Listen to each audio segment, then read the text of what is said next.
जो भगवान से लिपटा रहे और किसी से लिपटने की कोशिश ना करे। छोटा सा बच्चा माँ से ही लिपटा रहता है, हाँ या ना? छोटा सा बच्चा माँ से ही लिपटा रहता है, ऐसे भक्त भी भगवान से ही लिपटा रहे।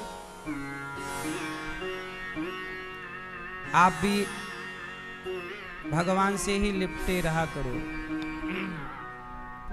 हमारे श्री परीक्षित वन के श्री राजकुमार तायल जी और श्रीमती शिखा तायल जी परीक्षित वन के आप कथा श्रवण कर रहे हैं और श्री अनिल कुमार गुप्ता जी और श्रीमती रजनी गुप्ता जी, आप दोनों परिवार अपने कुल को पवित्र कर रहे हैं, अपनी आने वाली पीढ़ी को सन्मार्ग पर चलने की प्रेरणा दे रहे हैं और आप अपने इस कथा के माध्यम से हजारों लाखों करोड़ों लोगों को सत्संग की धारा में डुबा रहे हैं। भगवान आपको सुखी रखें और इस योग्य बनाएं कि आपसे प्रभु हर बार ये सेवा लेते रहें, कथा की, सत्संग की। आप इसी योग्य बने रहें, आपके बच्चे भी इस योग्य बने कि वो भी भगवान की कथाओं का ऐसे आयोजन कराते रहें। भगवान आपको इस योग्य बनाए। आपने कई यज्ञ करने का पुण्य प्राप्त कर लिया है। राजा परीक्षित जी ने बहुत सारे यज्ञ किए थे, बहुत सारे क्या किए थे, लेकिन उन यज्ञों के बल पर भी राजा परीक्षित जी की सदगति नहीं हुई। अंत में राजा परीक्षित जी को कौन सा यज्ञ कराना पड़ा? भागवत सप्ताह ज्ञान यज्ञ। तो कई यज्ञों के बाद भी उन यज्ञों से जो गति नहीं मिलती, वो गति भागवत के से यज्ञ से मिल जाती है, जो आप श्री राजकुमार जी ने और श्री अनिल कुमार जी ने कराया है। तो आप सबका साधुवाद, धन्यवाद। स्वर्गीय श्री रामविलास तायल जी और श्री जगदीश चंद्र गुप्ता जी और स्वर्गीय श्री घनश्याम तायल जी, घनश्याम तायल जी, आप जगदीश चंद्र जी और श्री राम विलास तायल जी की स्मृति में, श्री घनश्याम तायल जी की याद में ये कथा का सुंदर सा आयोजन है। आपके पूर्वज बहुत प्रसन्न हो रहे हैं आपसे। पितृदोष क्या करता है? अच्छा, ये पितृदोष क्या है, 1-2 मिनट में से समझ लेते हैं। लोग कहते हैं पितृदोष चल रहा है, लोग कहते हैं जो मर गए उनसे क्या दिक्कत है। तो सुनो, ये पितृदोष होता कैसे है, काम कैसे करता है, उसे सुनो। ऐसे जैसे कोई व्यक्ति है, उसने बहुत पुण्य किया और वो मरा, तो वो सीधा मुक्त हो गया, स्वर्ग गया, वैकुंठ गया, मुक्ति। और जो पापी है वो सीधा नरक गया। तो पापी और पुण्यात्मा का तो कोई नहीं, पुण्यात्मा तर गया, पापी नरक गया। अब एक तीसरा होता है, वो तीसरा कौन? ना तो बहुत पुण्यात्मा है, ना तो बहुत पापी है। स्वर्ग जाने के लिए, मोक्ष पाने के लिए 33 नंबर चाहिए। जैसे बच्चे को पास होने के लिए 33 नंबर चाहिए, पर ले आया 25 नंबर, ले आया 30 नंबर, कुछ नंबर कम है, तो उसकी सप्लीमेंट्री आ गई। तो सप्लीमेंट्री आई का मतलब क्या हुआ? ना तो पास हुआ ना तो फेल। तो कुछ लोग मरते हैं तो ना स्वर्ग जाते हैं ना नरक जाते हैं, क्योंकि इतने पाप नहीं कि वो नरक जाएं और इतने पुण्य नहीं कि वो स्वर्ग जाएं। तो सप्लीमेंट्री की स्थिति में पितृलोक है, तुम पितृलोक में बैठो। फिर जब तुम्हारे बच्चे कोई पुण्य करेंगे, सप्लीमेंट्री के बाद एक बार एग्जाम का मौका मिलता है, एक एग्जाम दीजिए, अच्छे नंबर लाओ, पास, तो आप पितृलोक में चले गए। तो आप अपने बच्चों से उम्मीद करते हैं कि बेटा तुम मेरे नाम से कोई पुण्य करो, ताकि वो पुण्य मुझे मिले और वो प्लस हो जाए और मैं मुक्त हो जाऊं। तो जब आप उनके लिए कुछ काम करते हैं, जैसे गया श्राद्ध है, भागवत जी हैं, पिंडदान है, कुछ कुछ पितरों के नाम से भोजन कराते हैं, आप गाय को चारा देते हैं, ये सब तो पुण्य से उनका उद्धार हो जाता है। और जिनके बच्चे नहीं करते उनके पितर नाराज हो जाते हैं कि हम तुम्हारे लिए इतना कुछ किए, तुम हमारे लिए कुछ ना किए। तो जब नाराज होते हैं पितर तो वो आपको परेशान करने लग जाते हैं, जिसे कहते हैं पितृदोष। और जब पितर मुक्त हो जाते हैं तो फिर वो आशीर्वाद देकर जाते हैं। तो जिन पर पितरों की कृपा होती है वो बहुत धनवान होते हैं। धन धान्य से, पितरों के आशीर्वाद से धन धान्य की वृद्धि होती है। तो जैसे स्वर्ग लोक है, नरक लोक है, मृत्यु लोक है, ऐसे पितृलोक है। तो पितृलोक में आपके पितर पूर्वज गए तो वहीं से पितृदोष उत्पन्न हो जाता है। जब आप उनके लिए नहीं करते, वो 1-2 साल तो वेट करते हैं कि अब करेगा मेरे नाम से, 3-4 साल भी के चलो, क्योंकि गया श्राद्ध लोग 3 साल बाद करते हैं। तो वो अधिकतम 5 साल का वेट करते हैं, 5 साल तक चुप रहते हैं और आपसे उम्मीद करते हैं कि आप इन 5 वर्षों में, मृत्यु के 5 वर्षों तक, फिर जब नहीं करता कोई तो फिर वहीं से पितृदोष चालू हो जाता है। फिर वो क्या करते हैं, कई बार पितर पीढ़ी को रोक देते हैं। डॉक्टर कहता है कि सब नॉर्मल है, स्त्री के सब नॉर्मल, पुरुष के रिपोर्ट सब नॉर्मल, फिर भी बच्चा नहीं हो रहा, तो आपके वंश की वृद्धि रुक जाती है। आपके पितर कहते हैं कि तुम हमारे लिए तो कुछ कर नहीं रहे हो, तो तुम्हें संतान क्यों चाहिए। तो वो वंश की वृद्धि भी पितृदोष से रुक जाती है। इसलिए आप रामचरितमानस उठाकर देखिए। हमारे सनातन में रामचरितमानस में एक वाक्य आपने सुना होगा कि जब हनुमान जी और जामवंत जी सीता माँ की खोज में गए तो जानते हो रास्ते में जटायु के भैया मिले थे। क्या नाम था पता है? संपाति। क्या नाम था?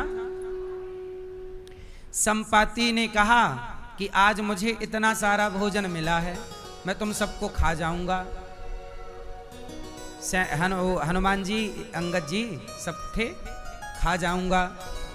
तो अंगद जी डर गए और सबने कहा कि तू भी पक्षी है और एक जटायु भी था, बेचारा वो तो सीता माँ की रक्षा के लिए प्राण दे दिया और हम सीता माँ की खोज में जा रहे हैं, तो तुम हमें खाने का कह रहे हो। कैसे तुम पक्षी हो, तुम्हारे अंदर दया नहीं है, हमें खा जाओगे। तो संपाति ने कहा कि तुम जटायु को कैसे जानते हो? बोले वो जटायु राम जी की सेवा में लग गया और सीता माँ के लिए उसके पंख रावण ने काट दिए। तो संपाति रोने लग गए, राम राम राम राम, मैं बड़ा भागा हूं, ये जटायु मेरा ही भाई था। हम दोनों सूर्य के पास जाना चाहते थे, गर्मी से पंख जल गए और हम दोनों अलग अलग गिरे, आज तक मिले नहीं। आपने बताया कि मेरे भाई की मृत्यु हो गई है, तो ऐसा करो, मैं ज्यादा उड़ नहीं सकता, मुझे जरा समुद्र पे ले चलो, मैं अपने भाई का तर्पण करना चाहता हूँ। सोचिए, ये लिखा है रामचरितमानस में, रामायण में, सब में, कि वो पक्षी हैं, पक्षी ना है, पक्षी हैं, पर सनातन के पक्षी भी उस जमाने के श्राद्ध कर्म करते थे, पिंडदान करते थे। और आज का इंसान अपने इस कर्म से भाग गया है, कुछ लोग। अब आप दूसरा वाक्य देखिए महाभारत का, तो देखो संपाति ने भी किया ना।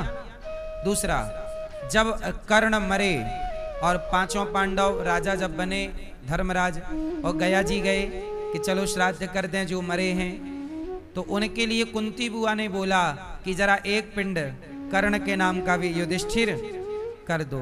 कहा कर्ण का हम क्यों करें? बोले कर्ण तुम्हारे भाई हैं, तब धर्मराज को पता चला कि कर्ण मेरे बड़े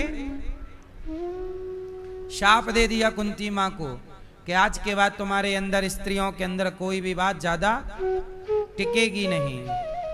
तो श्राद्ध कर्म का कार्य महाभारत में भी मिला।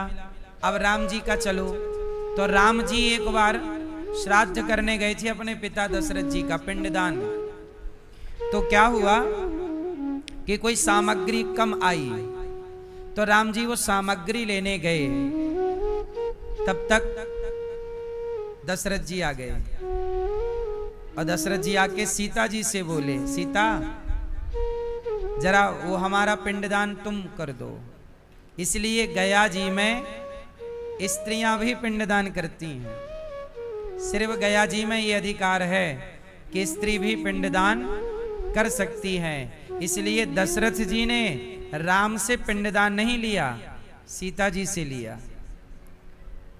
अच्छा, राम जी से क्यों नहीं लिया? जानते हो क्यों? एक छोटी सी कथा है, आपके पास टाइम हो तो मैं कह दूं, तो सुनो।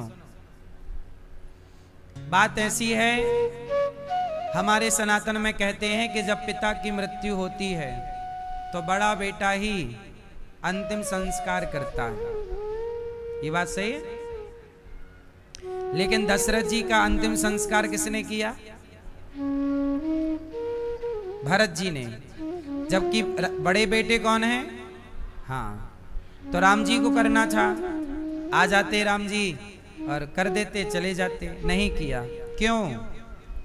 क्योंकि दशरथ जी के बड़े बेटे राम हैं, ये सब जानते हो आप।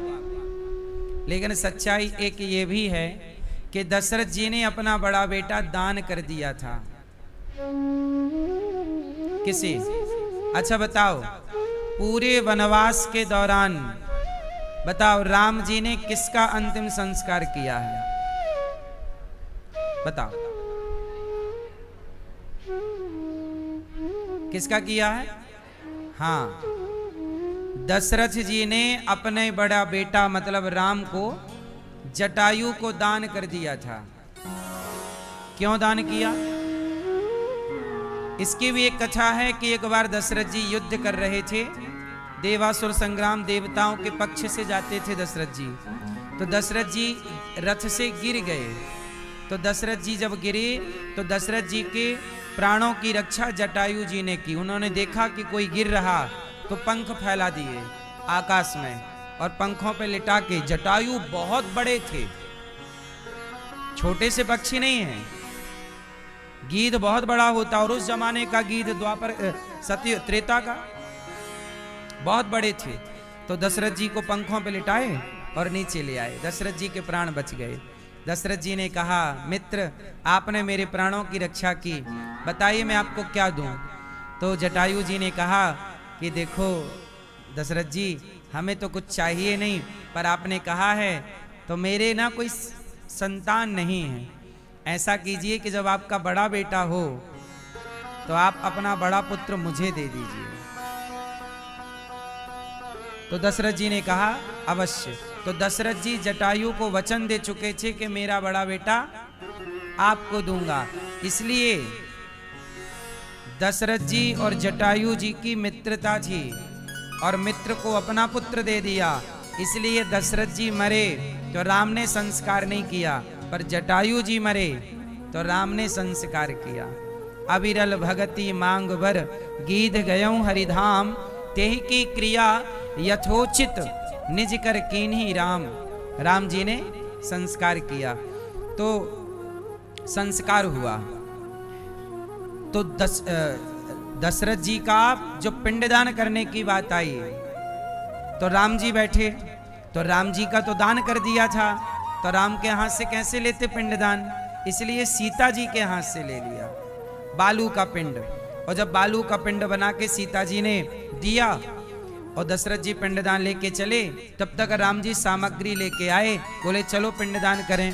सीता जी बोली पिंडदान तो हो गया। कैसे हो जाएगा? अरे मैंने किया है, तुम झूठ कह रही हो। राम जी बोले, सीता नहीं नहीं प्रभु, मैं असत्य नहीं कहती, तो राम जी बोले कि कौन गवाही देगा कि तुमने दशरथ जी को पिंडदान दे दिया? तो 3 लोग गवाह थे। कौन कौन? बोले ये फाल्गु नदी गवाह है। गया जी में कौन सी नदी है? बोले ये फाल्गु नदी गवाह है कि मैंने इसके सामने ये देख रही थी। कहो फाल्गु। तो फाल्गु नदी को लगा कि राम से कौन पंगा ले, तो फाल्गु नदी ने झूठ कह दिया, मैंने नहीं देखा, मैं नहीं देखी, जबकि देखी थी। सीता जी ने शाप दे दिया, झूठ कहती है, इतनी बड़ी नदी होकर सारे लोग तेरे पास आते हैं, तू पुण्यात्मा कहलाती है, झूठ बोलती है, जा अब तू किसी को दिखेगी नहीं। इसलिए फाल्गु नदी आज भी जमीन के अंदर है, ऊपर नहीं है। जब भी गया में पिंडदान होता है तो गड्ढा खोद के होता है, तो वो नदी ऊपर से नीचे चली गई सीता जी के शाप से। फिर वहां पे गाय थी, तो गाय भी चर रही थी, तो गाय ने भी देखा था कि दशरथ जी आए हैं और पिंडदान लिया, लेकिन गाय से पूछा क्यों गौ माता आप बताओ, मैंने दिया है ना? तो राम जी के भय से गौ माता ने भी असत्य कह दिया, नहीं नहीं नहीं, मैं तो चरने पे ध्यान था, मैं नहीं देखी। अच्छा, झूठ कहती है गाय होके, तू तो माता है, सबको सब तुझे मां कहते हो, मां झूठ बोल रही है। जा मैं तुझे शाप देती हूं, जिस मुंह से तूने झूठ बोला है आज से उसी मुंह से तू मलमूत्र का भक्षण करेगी। इसलिए गाय भी इतनी पवित्र होकर भी मलमूत्र खा जाती है, हाँ या ना? गंदगी खाते हुए कई बार गाय दिख जाती है, तो गाय को ये सीता जी का शाप है। अब तीसरी थी वहां दूर्वा। दूर्वा मतलब घास। तो घास से कहा तू बता, तूने देखा है? घास बोली हाँ राम जी मैंने देखा है, दशरथ जी आए थे और पिंडदान के लिए बोले सीता तुम दे दो, तो लेके चले गए। कहा घास तूने सत्य कहा है, जा मैं तुझे वरदान देती हूं कि तू कितने भी ऊंचाई पर होगी, कहीं भी होगी, तुझे पानी मिले ना मिले, तू सदा हर हाल में स्वस्थ रहेगी, हरी भरी रहेगी। इसलिए पानी के अभाव में जहां बड़े बड़े वृक्ष सूख जाते हैं, वहां छोटी सी घास भी जिंदा रहती है। ये बात सही है गलत है? तुलसी विरवा खेत की सींचत ही मुरझाए, राम भरोसे जो रहे पर्वत में हर आए। तो ये तो श्राद्ध कर्म का विधान सतयुग में, त्रेता में, द्वापर में, कलयुग में। तो जब आप अपना श्राद्ध कर्म पितृ कर्म पूरा करते हैं तो आपके पितर आपसे बड़े प्रसन्न। इसलिए जब आपकी माता पिता की मृत्यु हो तो उनकी तिथि याद रखना चाहिए, तारीख नहीं।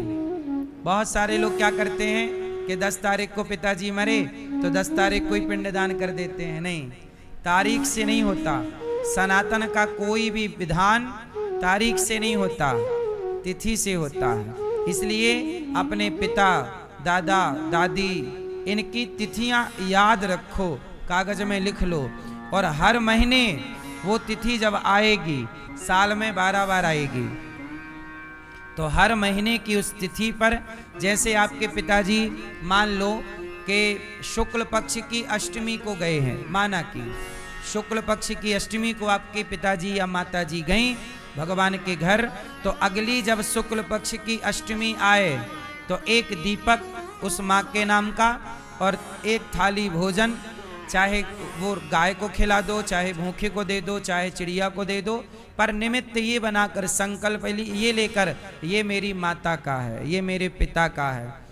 हो सके 2-4 कन्याओं को खिला दो, ब्राह्मणों को खिला दो, मर्जी आपकी। साल भर नहीं कर सकते तो साल में एक बार, जिस महीने वो गए हैं, जैसे कार्तिक में गए, अगहन में गए, किसी भी माह में आपके माँ पिता गए, तो जब वो तिथि आएगी साल भर बाद, तो जब तक आप हो तो उस तिथि पर कोई ना कोई अन्नदान उस जीव के नाम का करते रहो, यही आपका धर्म है। अपने माता पिता की तिथि सबको याद रखनी चाहिए, और उस तिथि पर कम से कम एक दीपक तो उसके निमित्त, माँ के निमित्त, बाप के निमित्त जलाओ, ये भूल मत जाओ। आजकल के बच्चे, आजकल शॉर्ट का जमाना है, आजकल 13वीं और बरसी एक साथ कर देते हैं लोग, है ना। आज 13वीं कर दी, कल बरसी कर दी, बोले एक बार के निपटाओ। सोचिए, जबकि आज संपन्नता ज्यादा है और पहले जमाने में संपन्नता कम थी, पर 13वीं के एक साल बाद ही होती थी ना। इस बार 13वीं हुई तो अगली बार बरसी होती थी। लेकिन आज के जमाने में लोग अपने पितरों के लिए, अपने माता पूर्वजों के लिए, पिता के लिए ईमानदार कुछ लोग रह गए हैं, कुछ लोग माँ बाप के लिए भी बेईमान हो गए हैं, है ना। मैया, मैया को जगाओ।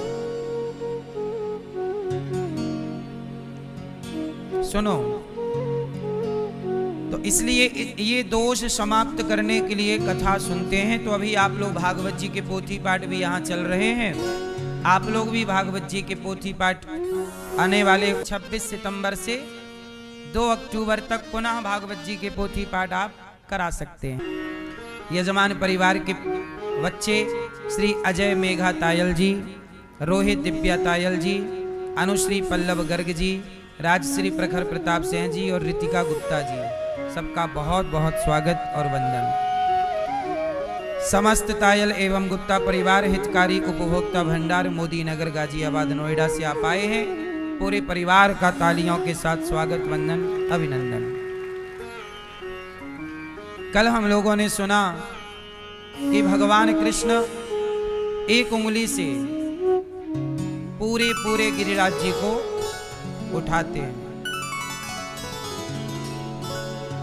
और गिरिराज जी को उठाते हैं किसके लिए? इंद्र का अहंकार मिटाने के लिए। नंद बाबा सालों से इंद्र की पूजा करते आए हैं, लेकिन भगवान ने कहा कि इंद्र की पूजा मत करो, गिरिराज जी की पूजा करो। तो गिरिराज जी की पूजा करने के लिए जैसे ही चले तो देवराज इंद्र नाराज हो गए, खूब पानी बरसाया। तो भक्तों की रक्षा के लिए प्रभु ने पर्वत धारण किया। अब यहाँ एक सवाल है और एक उत्तर है समझने जैसा, और वो प्रश्न ये है कि कई बार आपके परिवार में कुछ गलत मान्यताएं चली आ रही हैं। आप कहते हैं कि ये तो हमारे पूर्वजों की परंपरा है। कुछ परंपराएं गलत होती हैं। अब उदाहरण के लिए समझिए, जैसे नंद बाबा के परिवार में भी एक गलत परंपरा थी। क्या? कि वो साल में एक बार इंद्र की पूजा करते थे। भगवान ने कहा कि ये परंपरा गलत है, इंद्र की पूजा करने की जरूरत देवताओं की नहीं, आप भगवान की पूजा करिए, आप गिरिराज जी की पूजा करिए। आपके परिवार में भी कुछ परंपराएं गलत चली आ रही हैं। क्या परंपराएं?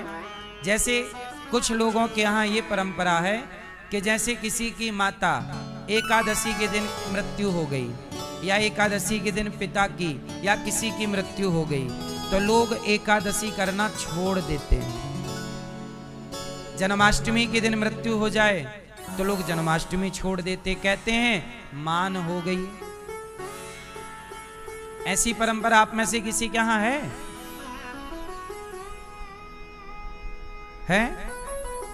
तो ये परंपराएं गलत हैं। एकादशी के दिन किसी की मृत्यु हुई तो वो श्रेष्ठ है। अगली एकादशी आए तो कंटिन्यू आप व्रत करिए। जन्माष्टमी अगली वर्ष आए प्रॉपर मनाइए। मरने वाला तो मरेगा ही किसी न किसी तिथि पर।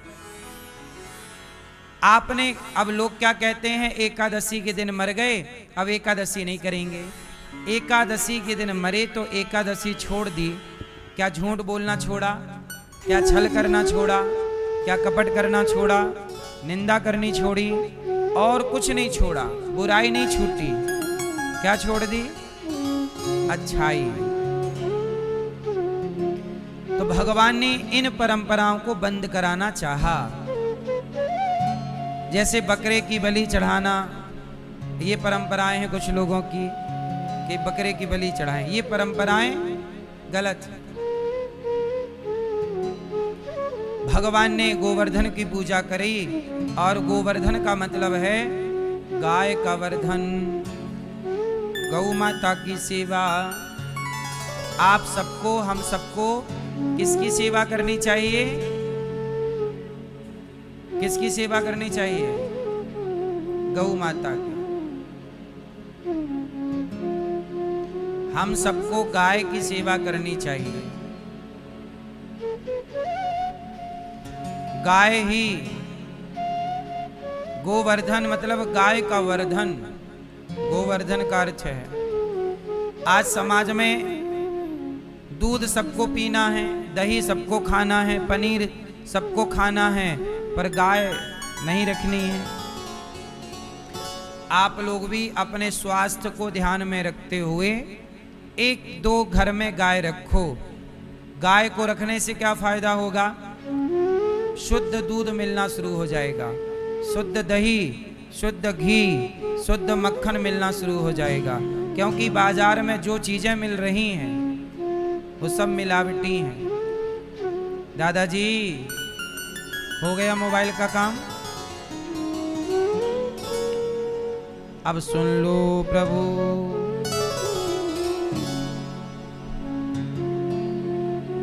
तो भगवान ने गाय की सेवा और गोवर्धन की पूजा करी।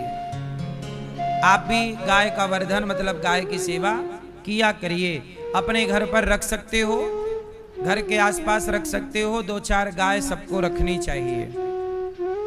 बाजार के मिलावटी दूध पनीर से अपने को बचाओ। इतना कमाते हो, थोड़ा अपने स्वास्थ्य पर भी ध्यान दो, अपने ऊपर भी थोड़ा सा खर्च करो कि मेरे शरीर और मेरे स्वास्थ्य और मेरे बच्चों के स्वास्थ्य के लिए सही चीज क्या है। तो बाजार का दूध सही है? उत्तर। बाजार का घी सही है? बताइए बाजार में कौन सा ब्रांड ऐसा है जिस ब्रांड का घी, शुद्ध देसी घी सही है? बताओ, है कोई आपकी नजर में ऐसा ब्रांड? बड़े से बड़ा ब्रांड भी, बड़े से बड़ा ब्रांड भी जो बाजार में अधिक क्वांटिटी में घी बेच रहे हैं, सबके घी पकड़े गए हैं, सबके घी की जांच हुई तो नकली पाए गए हैं। जो बड़े बड़े ब्रांड हैं वो तो पैसे वैसे दे के फिर सब हो जाता है। अपना भारत है, 100 में से 99 बेईमान, फिर भी हमारा भारत महान।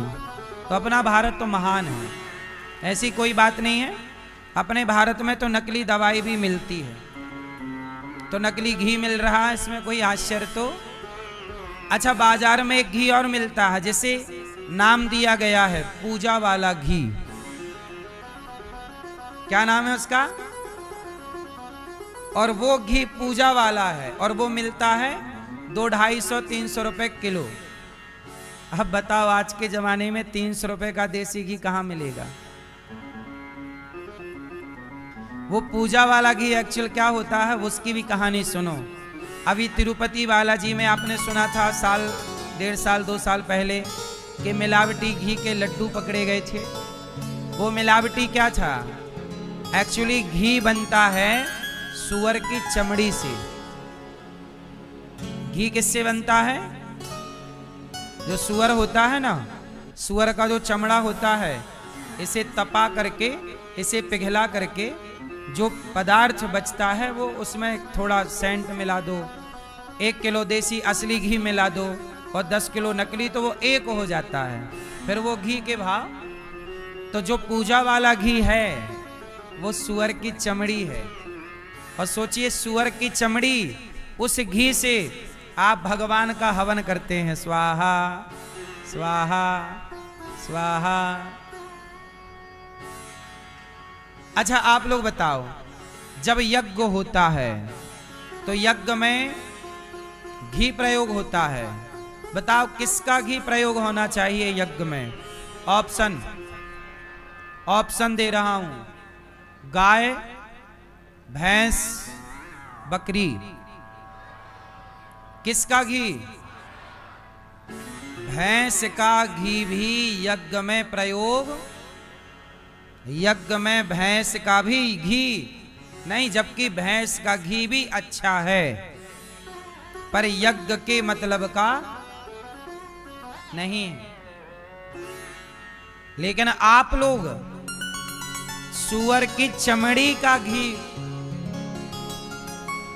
इस पतन का नाम ही कलयुग है। गाय से भैंस तक जाते तो बात समझ में आती। वो मैया सो रही हैं, देखो ये गई मैया, मैया सो गई मेरी माँ, अभी गिर जाती हैं आप पीछे।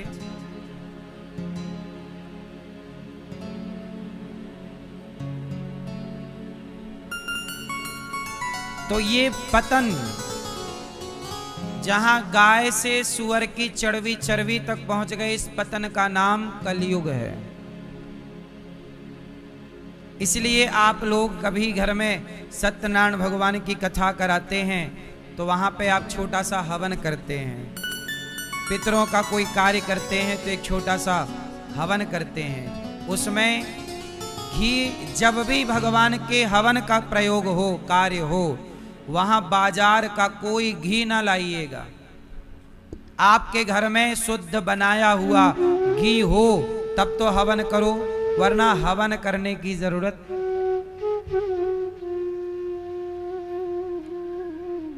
इसलिए पहले के राजा महाराजा जब यज्ञ करते थे तो उनके पास लाखों गाय होती थी। नंद बाबा के पास 9 लाख गाय हैं।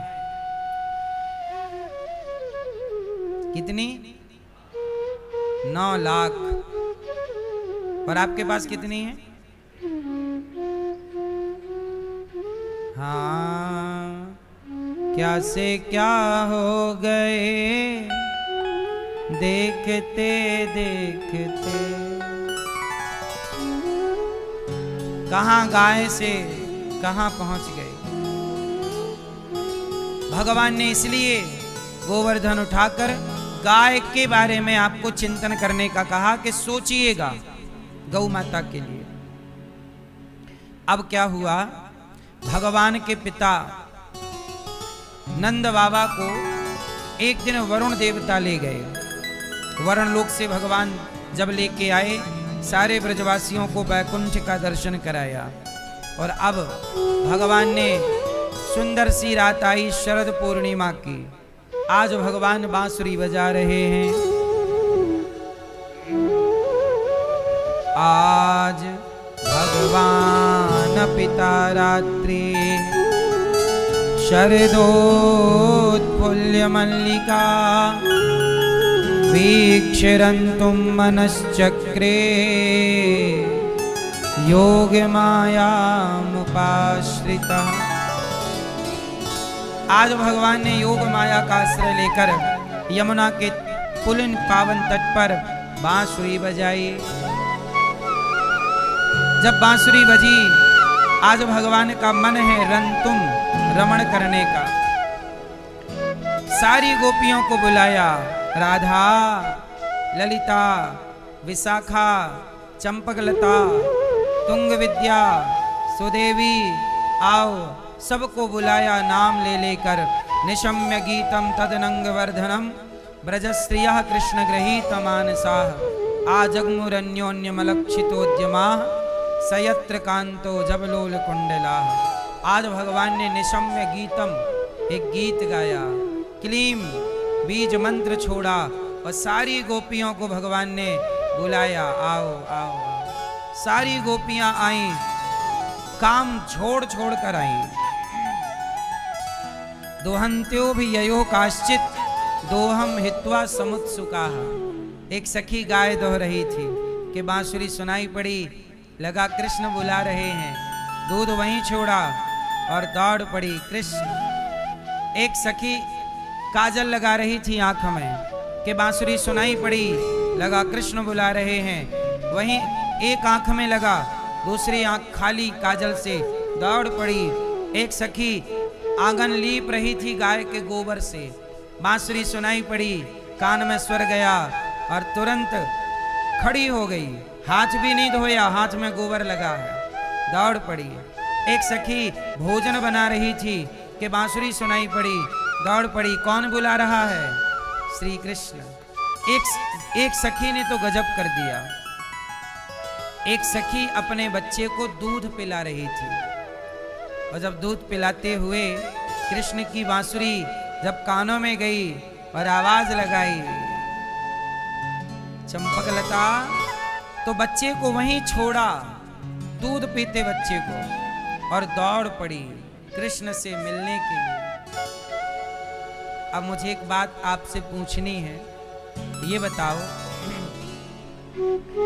दूध पीते हुए बच्चे को एक माँ ने छोड़ दिया और दौड़ पड़ी कृष्ण की ओर, इसे आप क्या कहेंगे? क्या है ये?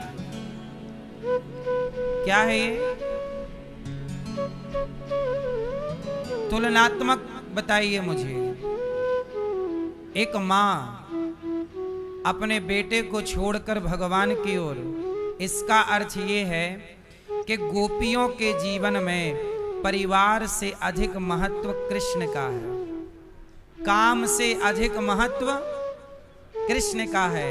और हम लोग क्या करते हैं कि भगवान से अधिक महत्व काम को दे देते हैं।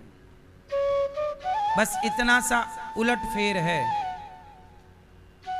एक सवाल और आपसे पूछना है,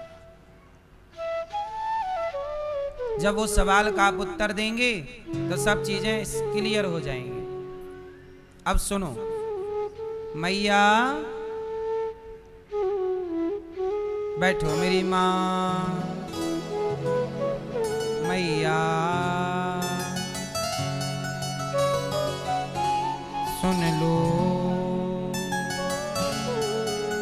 सुनो। अच्छा एक बात बताओ, आप लोग बड़ा किसे मानते हैं, कर्म को या धर्म को? कर्म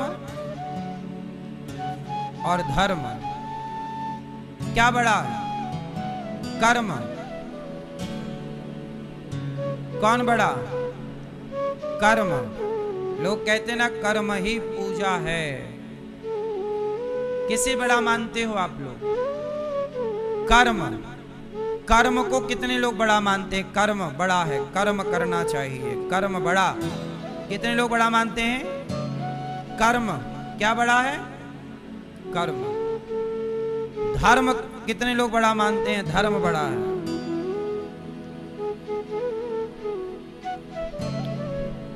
अब दो भाग हो गए, दो पार्टी बन गई।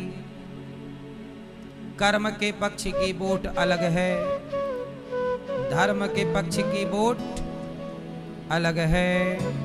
क्या बड़ा? कर्म बड़ा। अब सुनो कि क्या बड़ा, विश्लेषण करते हैं। आओ, आपने कहा कर्म बड़ा, आपने कहा धर्म बड़ा। कर्म बड़ा, तो ये बताओ कसाई क्या करता है? कर्म। कसाई कर्म ही तो करता, अपना कर्म। लेकिन कसाई के कर्म में कर्म तो है, पर उसके कर्म में धर्म नहीं है। वो मार रहा है, कर्म तो कर रहा है, पर उसके कर्म में क्या नहीं है, इसलिए उसका कर्म उसे पापी बना रहा है। बोलो हाँ। आ रहे हैं कि जा रहे हैं? आ रहे हैं, आओ, वेलकम, सुस्वागतम।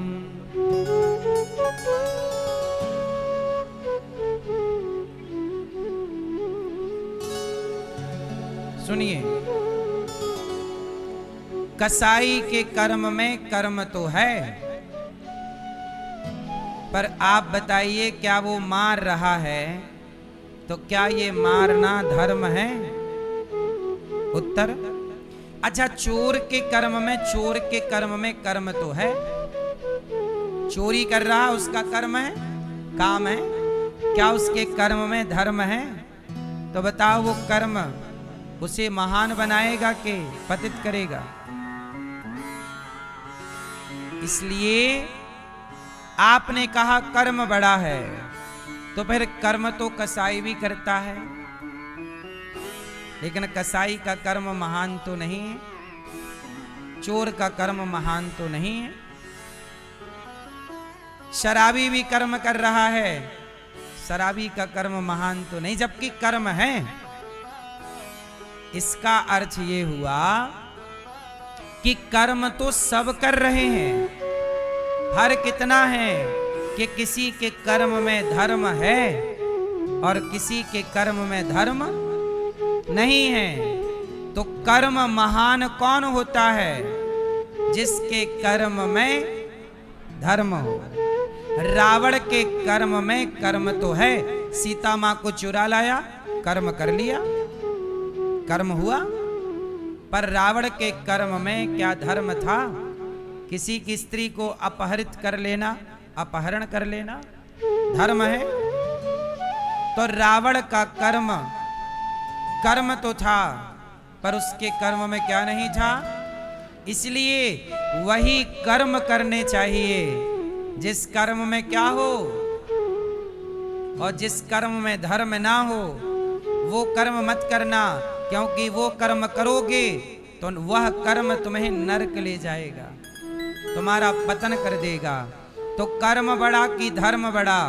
तो जिस कर्म में धर्म है वह कर्म बड़ा, और जिस कर्म में धर्म ना हो वह कर्म नहीं है बड़ा। इसलिए अब आप बताओ, जलेबी मीठी होती है कि नहीं? भैया बताओ, मीठी होती है? भैया बताओ, आप बताओ, है? आप बताओ, जलेबी मीठी होती है? हाँ कि ना? ना, जलेबी मीठी नहीं होती, चाशनी मीठी होती है।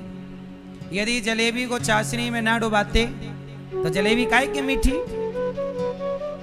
जलेबी निकालो कढ़ाई से खा जाओ, नहीं लगती मीठी, उसे पहले चाशनी में डुबाना पड़ता है।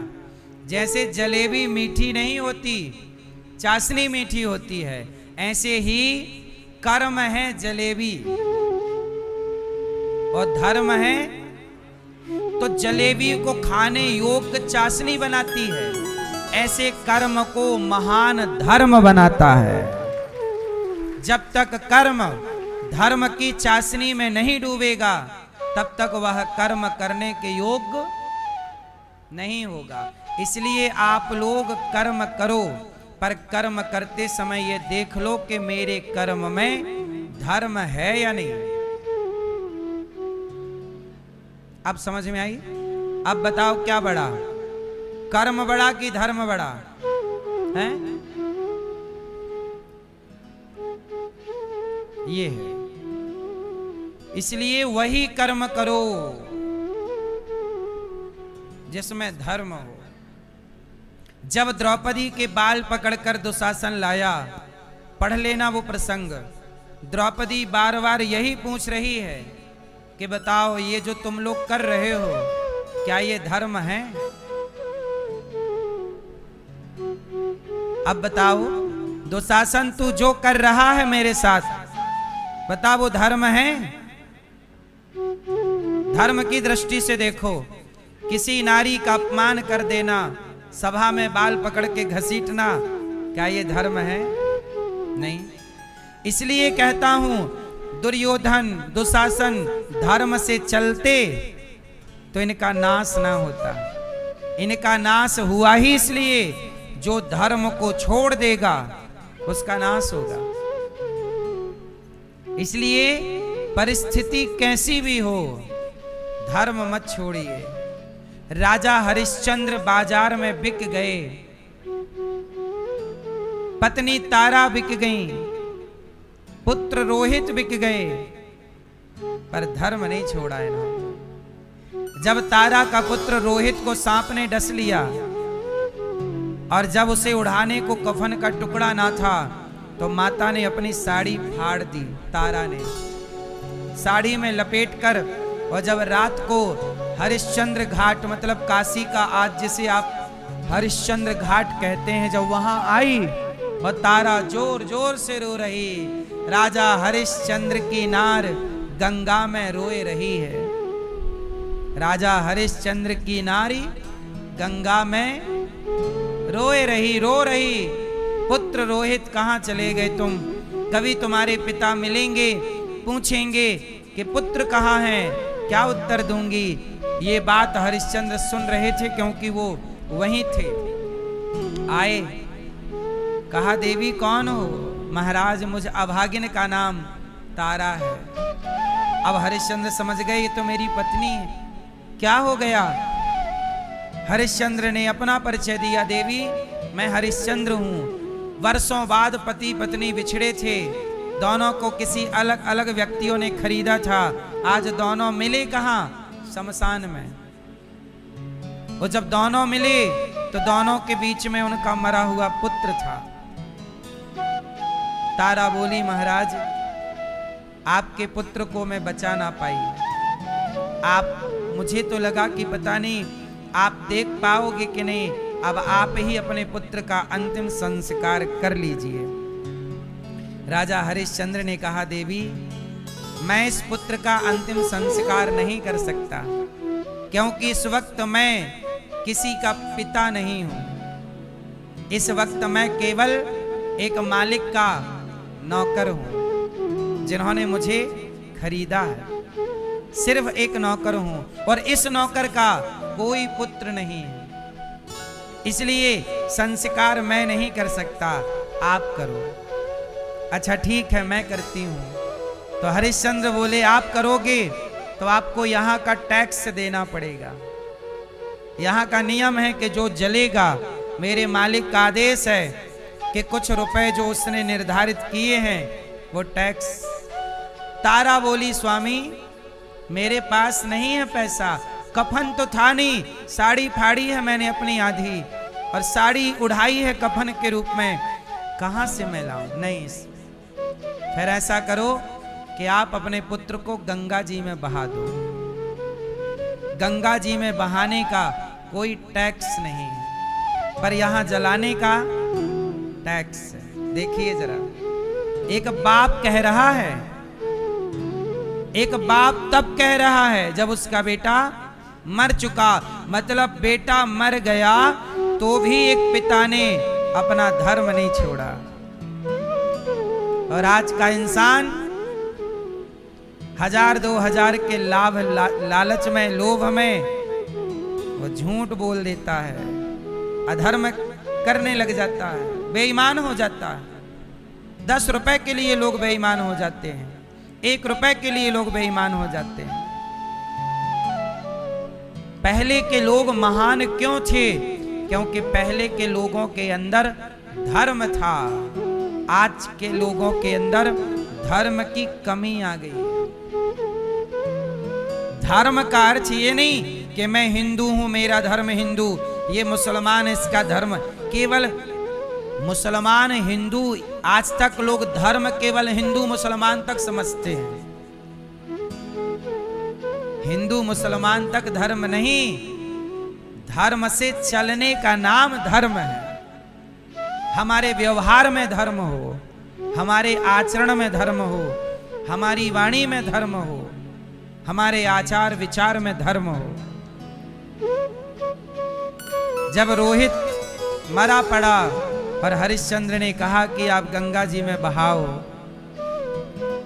तारा ने अपने पति की ओर गीली पलकों से देखा। स्वामी क्या आप निर्दयी हो गए हैं?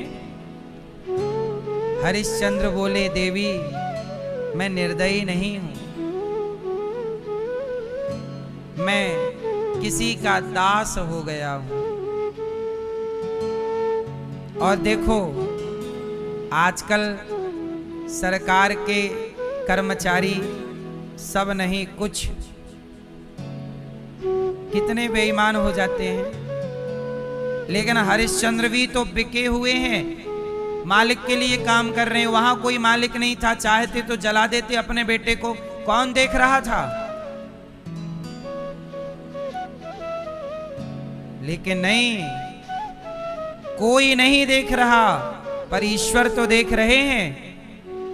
यही धर्म है। आज के सरकारी कर्मचारी इस देश में ये मान बैठे कि हमें ईश्वर देख रहे हैं, हमें गलत नहीं करना, तो हमारे देश से भ्रष्टाचार समाप्त ना हो जाए। काश बच्चों को हरिश्चंद्र का पाठ पढ़ाते, काश बच्चों को हरिश्चंद्र की ये कथा सुनाते। स्कूल के सिलेबस में बच्चों के बैग में ये हरिश्चंद्र का पाठ होता, तो आज हमारे देश का विभाग, सरकारी विभाग इतना भ्रष्ट ना होता जितना है, इतना भ्रष्टाचार ना होता जितना है। क्योंकि धर्म का जरा भी ज्ञान नहीं है आजकल। यही तो पूछा गया ना, क्या ये धर्म है? अब जैसे आप बताओ, आप किसी के 5,000 रुपए लिए हो, आपको जरूरत थी, आपने इनसे कहा भैया जरा 5,000 दे दो, मेरा काम रुका हुआ है। हाँ भाई, तो ये 5,000 ले, आपने तो दे दिया। लेकिन जब 1 महीने बाद आपने अपने 5,000 मांगे, तो वो क्या बोल रहा है? खा के भाग रहा हूं क्या? अब उससे पूछना, बस एक ही बात पूछना कि भाई ये बता, तू ये जो बोल रहा है क्या ये धर्म है? जब मैंने तेरे बुरे समय पर तेरी मदद की, तो क्या तुझे पैसे वापस देकर मेरे ही पैसे देकर क्या मेरी मदद नहीं करना चाहिए? लेकिन आजकल का इंसान इतना बेईमान हो गया है कि आपके पैसे लेने के बाद आपको 100 चक्कर लगाने पड़ते हैं। इतना बेईमान है। पूछना, क्या ये धर्म है? काश आज भी सब लोग धर्म से चलते, तो आज ये व्यवस्थाएं ना बिगड़ती। एक 60 साल के बूढ़े ने एक छोटी सी बच्ची के साथ अभी गलत किया। पूछना उस बूढ़े से, क्या ये धर्म था तूने जो किया? बोल, क्या ये धर्म था? ये पूरा सृष्टि किससे चल रही है? जोर से। आज व्यवस्थाएं इसलिए बिगड़ गईं कि लोगों ने धर्म छोड़ दिया। बात बात पर बेईमान हो रहे हैं। इसलिए कहता हूं, जमाना कितना भी बेईमान हो जाए, आप बेईमान मत होइएगा, धर्म से चलिएगा। धर्मो रक्षति रक्षिता। प्राण जाए तो चले जाने देना, पर धर्म को मत जाने देना। क्योंकि ईश्वर के यहां उनका सम्मान है जिन्होंने धर्म के लिए जीवन जिया है, धर्म के लिए रहे हैं। धर्म से चलना। बात बात पे पूरे महाभारत में पूछा गया है, दुर्योधन तू जो कर रहा है सच बता, ये धर्म है? दुर्योधन जानता है कि मैं अधर्म कर रहा हूं। इसलिए सबसे बड़ा क्या है? धर्म से किया गया कर्म। इसलिए वही कर्म करो जो धर्म युक्त हो। रावण के पास धन था, क्या नहीं था? था भरा सोना खचाखच लंक की दीवार में, एक रत्ती नहीं मिला रावण को मरती वार में। जाने न देना धर्म, करना लोभ मत धन धाम का, और धर्म ही जाता रहा तो धन रहा किस काम का? धर्म चला गया तो धन बचा के करोगे क्या? गोपियों ने सब छोड़ दिया, किसके लिए? भगवान के लिए। कृष्ण ही धर्म है, रामो विग्रहवान धर्म, राम ही धर्म है, कृष्ण ही धर्म है। इसलिए कृष्ण किससे चले, राम किससे चले, सारी जिंदगी राम धर्म से चले। भगवान किससे चले, धर्म से चले। आप कृष्ण को समझ पाओगे, नहीं समझ पाओगे। अच्छा बताओ, श्री कृष्ण धर्म से चले कि नहीं? जोर से, जोर से। तो ये बताओ, श्री कृष्ण धर्म से चले तो महाभारत में श्री कृष्ण के कहने से ही कुछ जगह क्या हुआ, गुरु द्रोणाचार्य की मृत्यु धर्म से हुई थी कि अधर्म से? अब सवाल फिर खड़ा हो जाएगा कि जब प्रभु धर्म से चलते हैं और चलाते हैं तो गुरु द्रोणाचार्य के लिए ये क्यों कहा कि कह दो कि अश्वत्थामा मारा गया? ये तो अधर्म था। अश्वत्थामा नहीं मारा गया, पर क्या फैलाया गया कि कह दो कि मारा गया। क्यों जी? था तो झूठ, परंतु कह कौन रहा है? भगवान कह रहे हैं, ए धर्मराज कह दो अश्वत्थामा मारा। धर्मराज बोले, मैं नहीं कहता झूठ। क्या प्रभु आप झूठ बुलवा रहे हो? मैं नहीं कहता। नहीं नहीं कहो। अब आप लोगों से मेरा सवाल है, क्यों, क्या जरूरत थी यहां प्रभु को झूठ के सहारे की?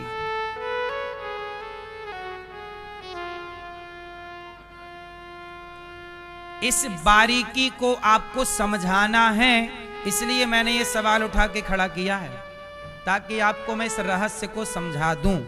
तो रहस्य समझिएगा। बात ऐसी है कि कई बार कांटे को कांटा ही निकाल देता है।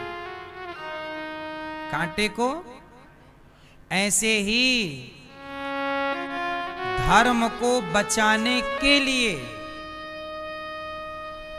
जो अधर्म धर्म की रक्षा में सहयोगी है। अमरूद मीठा है,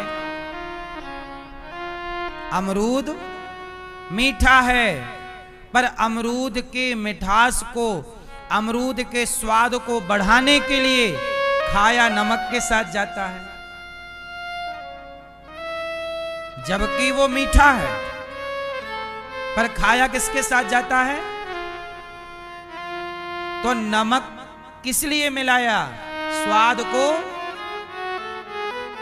को बढ़ाने के लिए। ऐसे धर्म को बढ़ाने के लिए कई बार अधर्म का सपोर्ट लेना पड़ता है। अब आप कहो कि यहां कौन सा धर्म बच रहा था, तो सुनो। भीष्म गुरु द्रोणाचार्य जो हैं, इन्होंने निहत्थी सेना पर प्रहार करना स्टार्ट कर दिया। खड़ी सेना पर, ताकतवर थे गुरु द्रोणाचार्य, बाण पे बाण छोड़े जा रहे हैं, निहत्थी सेना मर रही है। भगवान बोले, गुरु द्रोणाचार्य आप तो गलत कर रहे हैं, ये अधर्म है। अच्छा, युद्ध में कुछ सेना युद्ध करती है और कुछ सेना रेस्ट करती है। तो युद्ध करने वाली जब थक जाएगी तो रेस्ट वाली आ जाएगी, ये रेस्ट पे चली जाएगी। ऐसे क्रम से युद्ध चलता है। तो जो सेना रेस्ट कर रही थी, गुरु द्रोणाचार्य उसे मार रहे थे।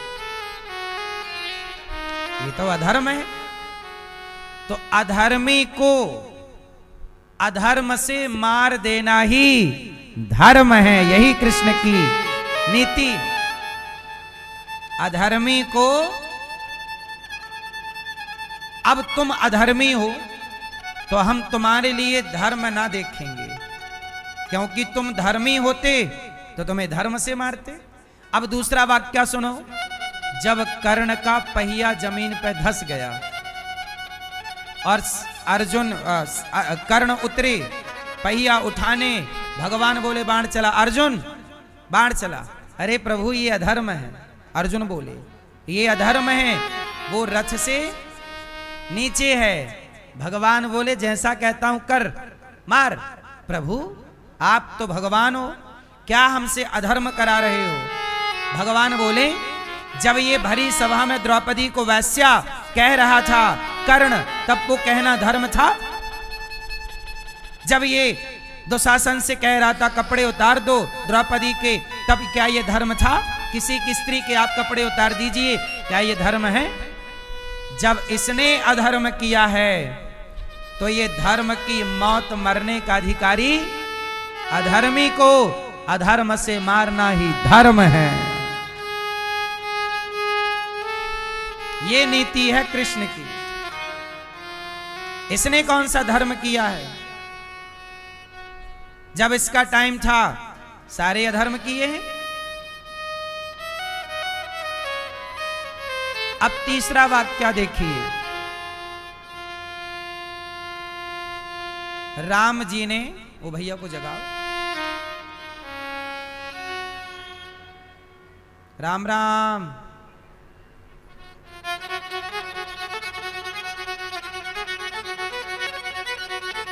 सुनो तीसरा वाक्य देखिए।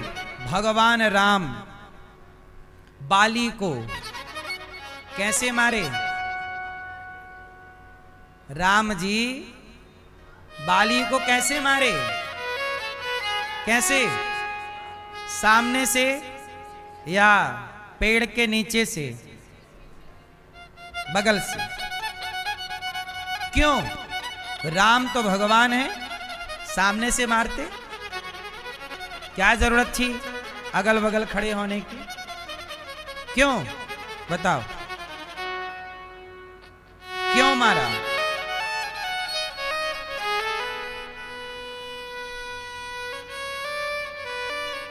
तारा तो बाली की ही पत्नी है।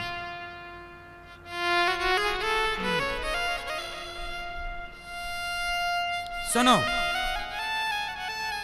राम जी ने बाली को छिप कर के इसलिए मारा क्योंकि राम जी यदि सामने से मारते, सामने खड़े हो जाते, तो बाली की राम जी से कोई दुश्मनी थी ही नहीं। बाली की राम जी से कोई दुश्मनी, तो बाली के सामने राम जाते तो बाली दौड़ करके राम जी के चरणों में चला जाता। वो चरणों में जाता तो शरण में आए हुए को भगवान कभी नहीं मारते। और जब नहीं मारते तो सुग्रीव क्या बोलता? अच्छा, हमसे तो आपने वादा किया था कि सुन सुग्रीव मारी हूं बाल ही एक ही बाण, मैं एक ही बाण से बाली को मारूंगा। ये वादा राम जी ने किसको किया? और जब राम जी एक बाण से बाली को मारने का वचन मित्र सुग्रीव को दे चुके हैं और बाली शरण में आता और नहीं मारते, तो सुग्रीव क्या बोलता कि आपने मुझसे असत्य वादा किया, आपने मित्र को धोखा दे दिया। तो राम पर धोखा देने का आरोप लग जाता। किसका आरोप लग जाता? कि आपने मित्र को धोखा दिया, कहा था मारूंगा, बाद में आपने नहीं मारा। तो राम जी पे आरोप धोखे का लगता, इसलिए राम जी ने कहा कि छिपके मारूंगा। तो लोग यही कहेंगे छिपके क्यों मारा, इतना ही तो कहते रहेंगे, कम से कम मित्र को धोखा देने का आरोप तो नहीं लगेगा। इसलिए राम जी ने छिप करके मारा। और जब मारा तो बाली बोला कि कारण कवन नाच मोहि मारा, मैं वैरी सुग्रीव प्यारा। क्यों मारा आपने मुझे? राम जी बोले कि सुन, अनुज बधू भगनी सुतनारी, सुन सट कन्या सम ऐचारी, इन्हीं को दृष्टि विलोकें जोई, ताहि वधे कछु पाप न होई। सुन, तूने अपने भाई सुग्रीव की पत्नी को अपनी पत्नी की तरह रखा, इसलिए मैंने तुझे मारा। और तूने जब अधर्म किया है अपने भाई के साथ, तो अधर्मी को धर्म से क्या मारना? अधर्मी को अधर्म से मारना ही धर्म है। Minus minus plus.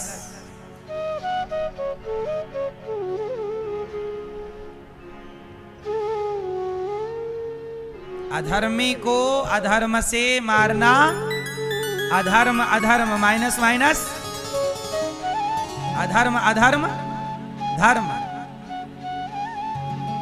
तो इसलिए ये नीतियां आपके लिए भी हैं।